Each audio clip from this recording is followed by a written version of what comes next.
One thing about collecting paper money is that there's so many different themes, so many different colors, so many different shapes, so many different sizes, particularly when you consider paper money from all over the world. Here in Rosemont at the CPMX Paper Money Convention, we talked to the dealers to find out what kind of cool items they brought to show to our Coin Week viewers. We have from Iran a 20 Tomans note.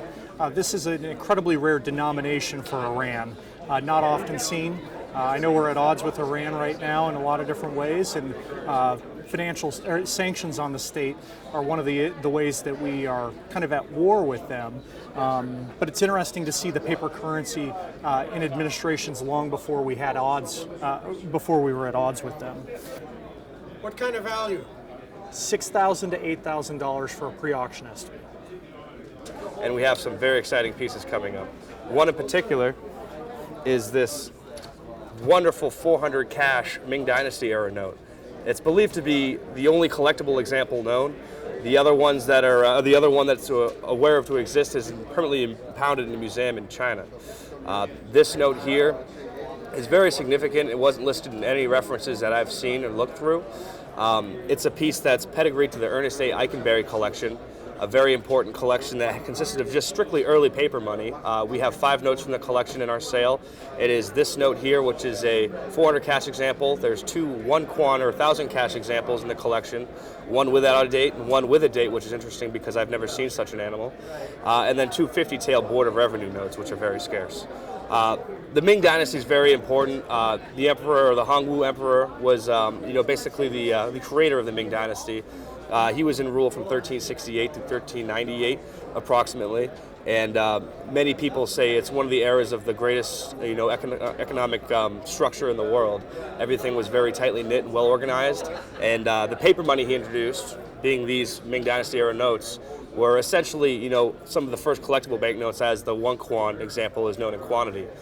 Very, very popular. And this 400 cash example is going to become even more so popular because it's the only one there is. What kind of value? This note here we're estimating for $100,000 to $150,000 in auction. We've heard that's a kind of a conservative estimate, so we're hoping to see fireworks at the auction, and we're sure the numismatic community will be watching when the hammer falls and this sells. Another note is from a $100 note from Malaya. This is an incredibly high denomination. It's very scarce that these notes survived without damage or without problems. PCGS actually gave it a premium paper quality designation, meaning that it's nice, wholly original. The paper's incredible, the colors are bright. Malaya only issued notes during the 1940s. Prior to that, it was the Straits settlements. What kind of value? As a pre-auction estimate of $6,000 to $8,000. We have an auction. We're the official auctioneers for the Baltimore show at the end of March, and I brought one of our highlights. Happens to be a 1902 $10 plainback from the First National Bank of Tranquility, California. It's one of only 6 known. This note wasn't newly discovered. It was discovered several years ago, however, has not surfaced until recently. I was very fortunate to get it for consignment. It is one of 6 known again, and it's the finest. The bank initial capital is only $50,000, and today the population of this town is only less than 900 individuals.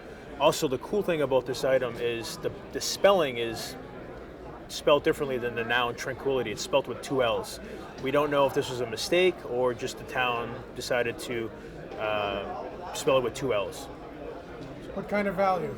We're estimating $15,000 to $25,000. I fully expected to bring it in the middle of that range and possibly more, as it is the finest example. We don't exactly know what it could bring, but somewhere in that range would make sense. And then we also have a note from Kwangtung, and it's a $10 note. Interestingly, this is one of the first notes that was ever denominated in dollars. Its proximity to Hong Kong was kind of the result of that.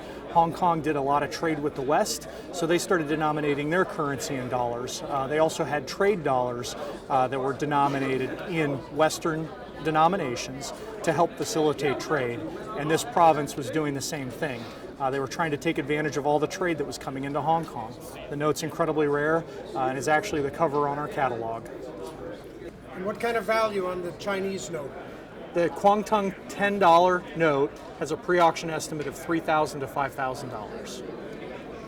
This 1 Kwan note is the familiar Ming Dynasty note. It's the one you see quite frequently. It's larger in size than the rare piece we're offering, the 400 cash. It's approximately, let's say, the 400 cash is about 2/3 the size of this note. This note being a bigger denomination makes sense. These notes here have been very popular throughout their known existence. And this piece here, we're estimating right around $3,000 to $4,000. It's a nice quality piece, fully margined, no missing pieces really to speak of.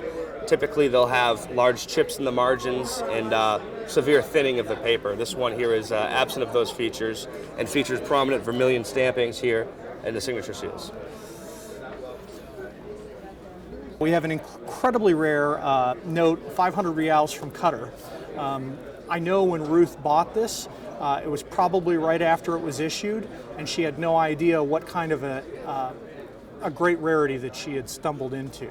She was just looking to represent the type when she had bought it. Today, we have it estimated somewhere north of $5,000, and it could well bring more than that. Why is that one so scarce? This one's scarce. It was a higher denomination in Qatar, and then most of the notes were very heavily circulated and then withdrawn from circulation. So most of the survivors are going to be in the VF range when they do come up, and this one is Gem 66 PPQ by PCGS. What kind of value? The Qatar 500 reals is estimated at $6,000 to $8,000, and that may well prove conservative. I brought with me my set, a collection of $18.99 $2 bills, which I put together, which contain all blocks of the series and all finest known PMG. What is a block and why do people collect them? Block is the letters front and back of each serial number, and within an FR number, Freeburg number, they may have several different blocks and numbers of printed currency. And why do people like the $18.99 $2 bill? They like all the old currency because it's so pretty compared to what we have now. What kind of value?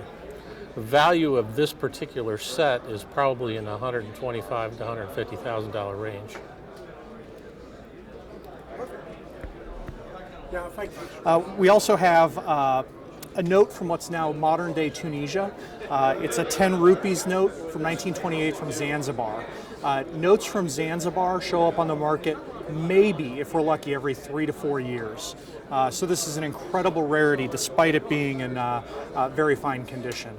They're very rarely seen, and when they do come up, they're very hotly contested. Why is Zanzibar so tough? Zanzibar issued for just a short time, and because of political instability in Africa, the government's turned over very quickly. So within just a few years of starting to issue currency, it was another issuing authority. So there's very few notes that were issued to begin with and very few notes that survived. What kind of value for Zanzibar?